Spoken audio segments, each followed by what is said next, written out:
ډېر خوندور حدیث دی، کېدای شي تاسو اول پرې راوړئ. صحیح بخاري صحیح مسلم کې دی. اسماء رضی الله عنها وی یو زنانه په پیغمبر صلی الله علیه وسلم پسې راغله، وی یا رسول الله ان لي ضره، زما بنده موږ دوه بنې یو کور کې، خاوند مې دوه ښځې دي، یو زه یم یو بله ده.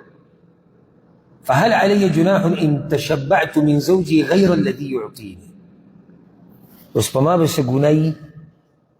چې زه د هغه څه نه زیاته راښکاره کوم کوم چې خاوند مال راکوي دې بنې ته، چې هسې دا پرې سوځي او دغه دا ښځې کوي.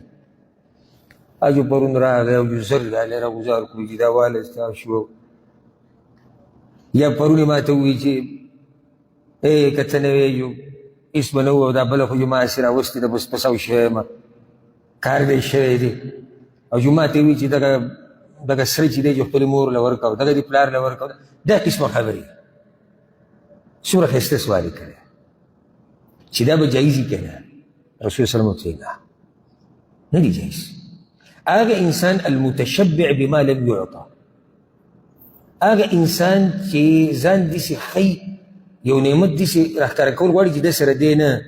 که لابسې ثوبی زور، لکه ده چې د دروغو لباس اچولی، نو دا دروغ دي که نه؟ او ځکه امام بخاري په دې باندې باب کړی دی، باب المتشبع بما لم ینل. باب دی په بیان د هغه چا کې چې یو شی ورسره شتي نه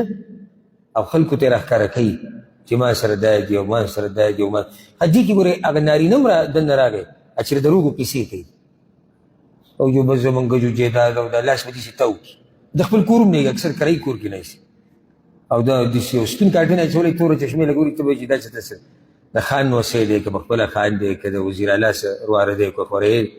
ټول دروغ. د کرایي ګاډۍ به راوستی، د هغې شیشې به تورې کړې او دا ورځ د غوبل به جوړي، ته وایي چې یالله دا وروسته چې د هغه حقیقت وګوري پیسې پسې شاټ یا کسان پسې ګرځي ګاډي والا. خو لکه دې خلکو ته ښکارېږي دا پښتنو کې دا مرض شتي، خفه کېږو به نه. دا مرض هله په انسان کې راشي چې کله سړی مقابلې کوي، لکه اوس تره زامنو کور جوړ کړو،